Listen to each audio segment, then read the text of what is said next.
Hello, welcome to Free Will, Science, and Religion. My name's Chandler Klebs, and I'm here with Jamie Soden, David Joseph, George Ortega, and WSD also known as Will.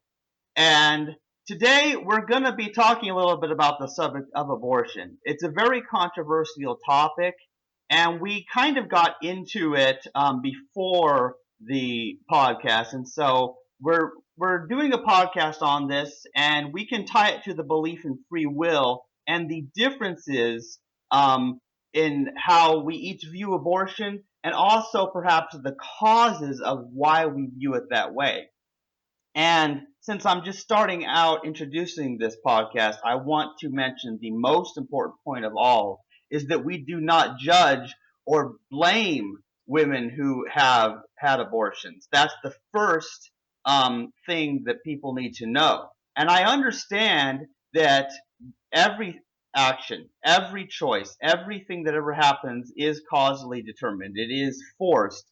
And so, I think the problem is that people, they know that I'm the anti-choice determinist. That's sort of the label, and I have a whole video series where I rant about that. But what they don't understand is I'm not some free will believing Catholic. That's not me at all. And so I think people who have listened to my videos or read my books know how I feel about already. So this podcast, I want to make sure that all four of the other co-hosts on here get to say how they feel about the matter. So who would like to go first? Well, Well, it's like I said before. Just I always had this problem with parenting and about the abortion thing. Ain't really to me. I don't know what to say about abortion because honestly, it just it is taking a life, but at the same time, I'm not exactly sure on this subject. um, I'm not sure either. I don't really have a well thought out All right, let opinion. me let me start then, guys. So like I think that even like in politics, I was working for the Democrats for years, and they would acknowledge, for example, Bill Clinton would acknowledge, yeah, sure, everybody understands that abortion is wrong. So basically, what they wanted to do was institute policies to make it as rare as possible. You know, so we'd resort to it as least often as possible, and that makes sense. So I think there's a kind of general agreement that it isn't right. I mean, like even like if you kind of like consider what actually happens. The fetus, the embryo is just yanked out of there. It doesn't seem right. From that perspective. But then again, like with morality, we have to weigh certain rights against other rights. The greater of two goods, the lesser of two evils. So I think that's what the consideration is. Is it more right to allow uh, is it more wrong to allow the fetus and the baby to be born, and then the mother and the family and the child, lives a life of extreme suffering, of, great privation, poverty, or in some cases, like, great, let's say the fetus is determined to be malformed. So like, is that the lesser, the greater wrong, or is it more wrong to end the child's life, the fetus's life, and then like the possibility or hope is that there is an existence after life, in which case that fetus would do better, and the family, here on earth would do better without having to basically to rear a child that they can't afford, or just that, would be, reared in very, very painful circumstances. Yes, George, you said some really important stuff there. Particularly, the belief in an afterlife is sort of relevant to how somebody like me feels about abortion, because it used to be where, when I was a Christian and believed in heaven and all that, it wasn't quite as bad. And yet I mean, I could still never dream of ever assisting or supporting or paying for an abortion or anything such as that, because I'm just so pro-life. That's the way I am. And yet I think what makes it difficult for me is the fact that this life is what I believe the only thing we get. And so that's why I have this extra edge about that just makes me sometimes get really depressed about it when I know that these lives are just starting out and then they're being violently killed, you know. But you said some very important stuff, George, you know. It is kind of a difficult thing because people talk about weighing rights and stuff like that, and you know what is the greater good. And I've seen so many crazy debates on Facebook. I've watched debate videos, and this topic is one that, you know, people are, if they don't have a well-formed opinion, then obviously what Will or Jamie said, you know, how they're really not sure what to say about it. I think that's the honest approach, you know. For a lot of people, they don't even get into it. They don't want to talk about it either because they're not sure where they stand on it yet, and also they don't want to incur hatred from those who disagree with them. But perhaps we could move on to the causes that compel these women to abort their children, and how we can deterministically basically make abortion rare. Ideally, I'd like to prevent all cases of it, but I'm willing to work with anybody who wants to use any means to make it more rare and reduce it. Well, let's focus then on how this belief in free will would be a cause for more abortions than would otherwise, happen. I think one example of this, for example, like when people attribute free will to other people or to themselves, all of a sudden, yes, this becomes about like we killing fetuses, we, murdering fetuses and stuff. And that, becomes a very difficult topic for people to talk about. And if people aren't exploring a topic, it's much more difficult to arrive at solutions. So the first thing is like, to the extent that people understand that, fine, it is a horrible thing, but people, we are not responsible fundamentally for it, then that could kind of like free people from the denial that would otherwise, motivate them to explore how to make it as rare as possible. Yes, and that's, you know, why the title of my book is Free Will and Abortion Denial, because I do believe people go into denial about this issue because they don't want to feel the guilt of having killed a baby, you know. And so what the reason, that's part of the main motivation behind why I'm part of the show. And perhaps people don't get that, but that's still a big part of it. I mean, and George, you remember that was one of the first subjects I emailed you about, you know, long before I became the co-host on your Exploring the Illusion of Free Will show, and that we started doing these Skype meetings and recording podcasts. I do believe that we need to rid the women of the blame and guilt that's thrown on them due to the free will belief. And my message is not, you know, you awful sinner, you're going to hell because you killed your baby. No, my message is more like, I feel really bad for you and want to help you because it's just not right that women should ever be put in a situation like that. And what can we all do as a society while we're reducing the belief in free will, which is a totally incoherent concept? We want to make sure that social change happens in the form of education or special programs to help single mothers who seem to have pretty much the whole world against them, and these men who get them pregnant and then leave them. Oh, trust me. Trust me. They don't have the whole world against them. Well, what do you mean, Will? Well, let's just say that, the child support and all that, the child support, and they keep having these kids, because of that. Me, honestly, I think if they cut that off, that will stop a lot of it. No, what I think should happen is if you have kids, then both partners should be made to pay for the raising the child, not just one partner. Like you see, a lot of it's like biased towards like men. Um, they seem to have this ruling where the man has to pay for the child and not the woman. And I think it should be both. Yeah, because, that is true.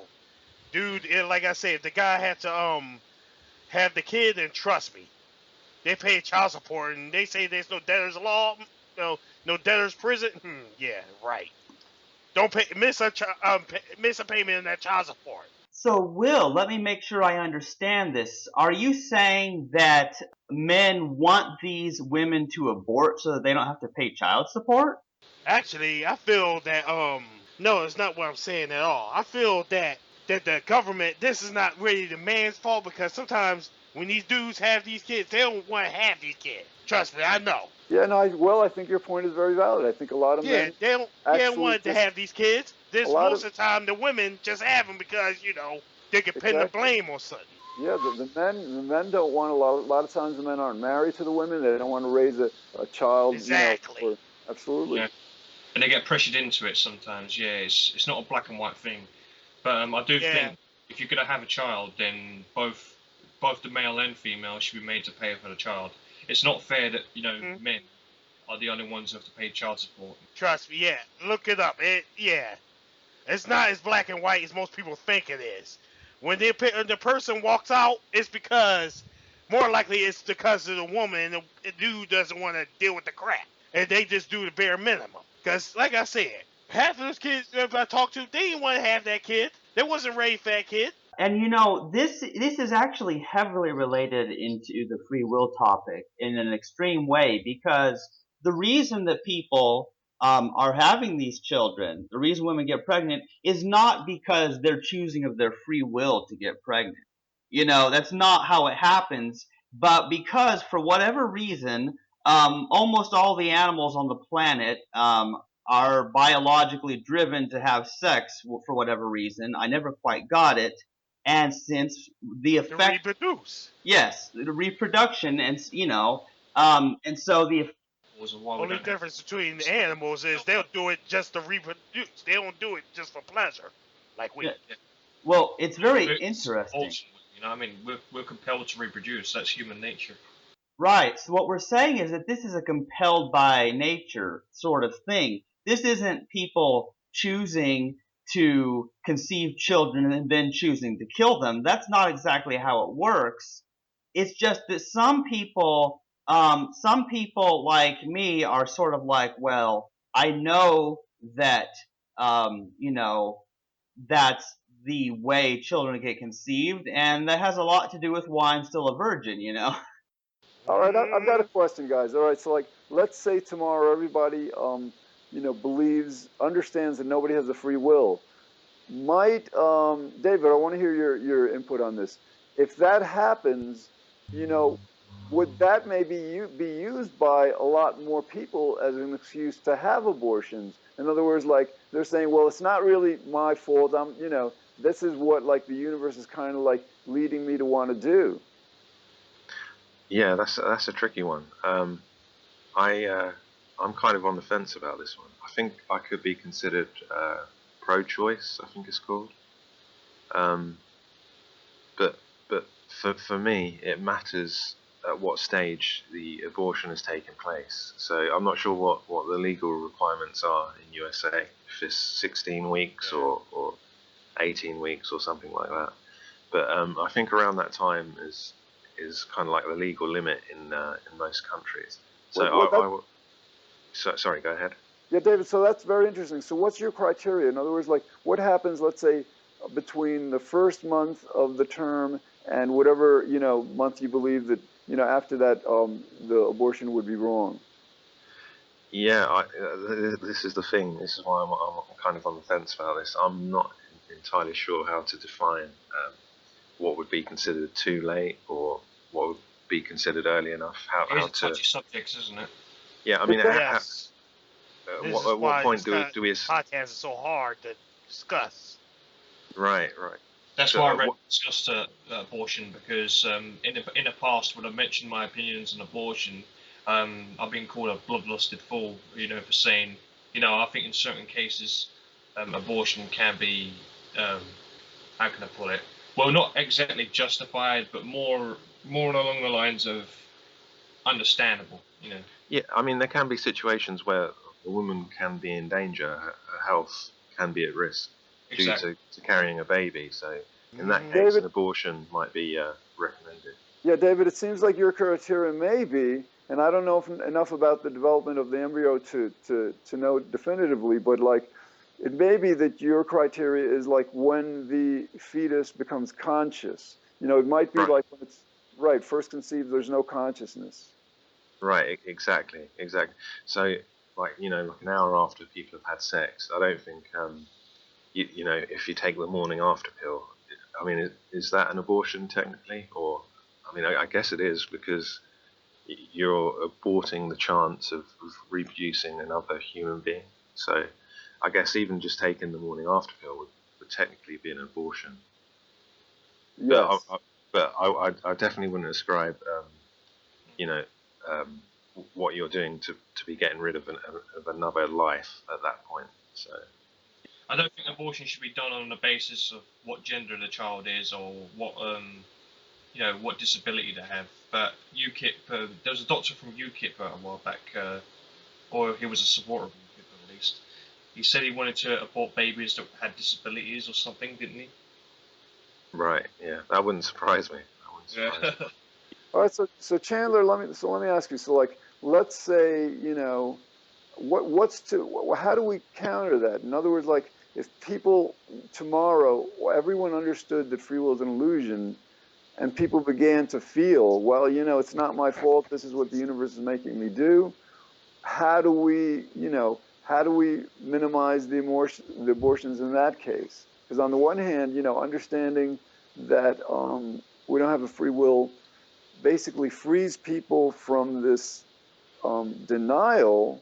It allows them to explore it, but then again, like people could conclude that, well, I don't have a free will, and apparently, the universe is making me want to do this, and like, how can we say the universe is wrong? Very interesting question you posed there, George, because I do think that as this no free will understanding becomes more popular, I do believe it will simplify the abortion debate. I think it will be greatly simplified, at least, in the sense that we won't have people arguing over whether abortion is in fact killing a baby. We won't have to argue over that, and people won't feel guilty about it.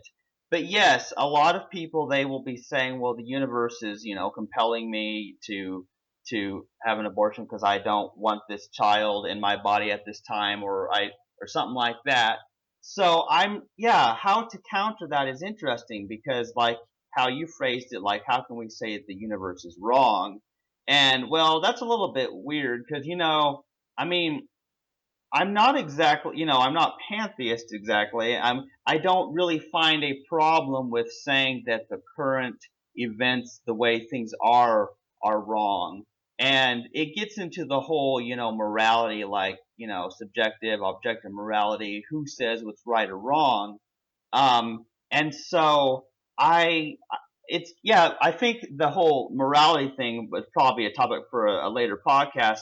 But this is a very good question that I'm going to consider here. Because yes, I am saying that yes, the way people feel about abortion is, is going to be different based on their experiences. I don't believe that that the universe actually has an opinion, or that the universe is some arbiter of moral law, or necessarily. I just really feel really upset about this subject, and many people do. But one thing is for certain that I can say is that people, the pro life, the pro choice, and the pro abortion sides of the abortion debate, people won't have to hate each other and blame each other and be so hostile and like, oh, you're evil because you disagree with me on abortion. And that's what I want to eliminate. You just can't win with these situations, can you? I mean, if you're for or against Mhm. abortion, you're bound to get a call by an idiot by either side. You know what I mean? Yeah, You get but called. Jamie, Chandler's point is very, very important. In other words, under the free will paradigm, calling people idiots and hating people who don't agree with you is much more prevalent. Of course, yeah, I totally agree. But it's going to take a while to fix this problem. You know that. Yeah. And yet, here's the deal, Jamie. While it will take a long time to get people to agree and work together on reducing abortion, um, it does not take that long once people understand that nobody has a free will and that nobody's to blame for anything. Then the hatred, yes, the hatred and the yes, that's the real problem. And that's why we're doing a podcast about this, guys, because this is very relevant to the free will belief, just as climate change is. Just as climate change, people deny climate change because they don't want to feel guilty for destroying the planet. Similarly, people don't want to feel guilty and feel responsible for killing babies. So I think that this is a very important topic for those issues, just like it is for about animal cruelty and how buying the products of, meat and other animal products is contributing to the suffering of those animals. And so the free will, overcoming this illusion of free will, is the biggest thing ever. It's like bigger than Newton or Galileo or Darwin or whoever all those other people were, as John Searle said. I'm sure Guys, George just an Ortega. aside, is it Michael Walsh? Are you on the call? Because I see his icon here on my iPod. Oh, I thought I added him, but But he's not apparently, here. Okay, all right. yeah, Just want to clarify. yeah, okay. Yeah, but definitely, this is the biggest thing ever, overcoming this illusion of free will, and Yeah, it will will make reduce hostility, wasn't it? Yeah. It will make a difference in the abortion debate, the climate change debate, the carnivorous versus veganism debate. It will make a difference in every area of everyone's life. And so Sam Harris was correct in saying that, this will create, kind of a bigger war than that has been raged on the subject of evolution and creationism. This is the biggest thing ever. And no matter how many times you say it, words cannot express the bigness, the universal, massive size of this free will topic. Chandler, I hope Harris is wrong, because again, like the debate about abortion is filled with acrimony, to use Harris's word. There are a lot of debates in politics that are filled with hostility and all. Hopefully, this may not be. If it's packaged and communicated and messaged the right way, if we do a good job of explaining to people that their personal lives are going to be much better once they overcome this illusion of free will, we may be able to avoid the hostility about this debate. And again, if the point is right, once we get people to understand that people don't have a free will, then all of a sudden the acrimony attached to all the other debates lessens so much, because people are no longer blaming each other. I think you might be right about that, George, and that's the whole mission that we have here. If we package this the right way and explain it to people clearly enough, there won't have to be this hostility. Or what was that word, acrimony, that you used? Well, yeah, that's what Harris used in his book, Free Will. Yeah, yeah. Basically, people won't have to hate each other over any other issue the way they do, and this is the issue. It is, basically, it's the debate to get rid of the hostility or acrimony in every other debate, and hopefully, it won't be that hard. It should not be as difficult to get this message understood by people, because, with evolution, you have to show them evidence. You have to explain the mechanism for natural selection. You have all of that difficult stuff you have to deal with. But here we've got the causal and acausal dichotomy, and we've explained in many episodes of this podcast, and you've explained in your show, and many people have written books. Everyone has explained very clearly and simply, free will does not exist. It's impossible, no matter how you slice it. And so you're right, it shouldn't be as controversial. It shouldn't be as big a fight. So maybe Sam Harris might be wrong about that in that sense. But I think what Sam Harris might have been getting at is that, it is sort of a bigger thing in a way. And the resistance to it from the free will believers and what it will cost them once people start really getting this message. It will cost them several things. And we mentioned it on, I believe, last night, a podcast we were doing, how once people understand they don't have a free will, a lot of people will then it will get rid of their image of, the God they believe in as all good. And so that's another massive hurdle that we have to get over. In order for it to succeed, we have to prevent people from being upset over that as well. There has to be some way to absolve even God, find some way for their whole life not to fall apart with that. Because it's easier for some of us atheists out there, but for the majority of the world who are theists, I think that's where the hostility will come from, just as it has, where the creationists don't like evolution, So I think there's a similarity between the two issues. I think religion is contributing to some of this problem, though, especially Christianity, because you got like bigotry and whatnot. Yeah. But yes, I'm so glad that we recorded this podcast on this, guys, because, we have to get rid of the blame and hatred that happens. Because if you go to YouTube and you watch any abortion debate between people, they are yelling, they are fighting, their faces are mean, and we have to eliminate that, because people do not solve problems by quarreling. Mm-hmm. I think another part of this. So like it's the denial. It's the thought by people who are having abortions that, oh my God, it's really wrong. I can't blame myself.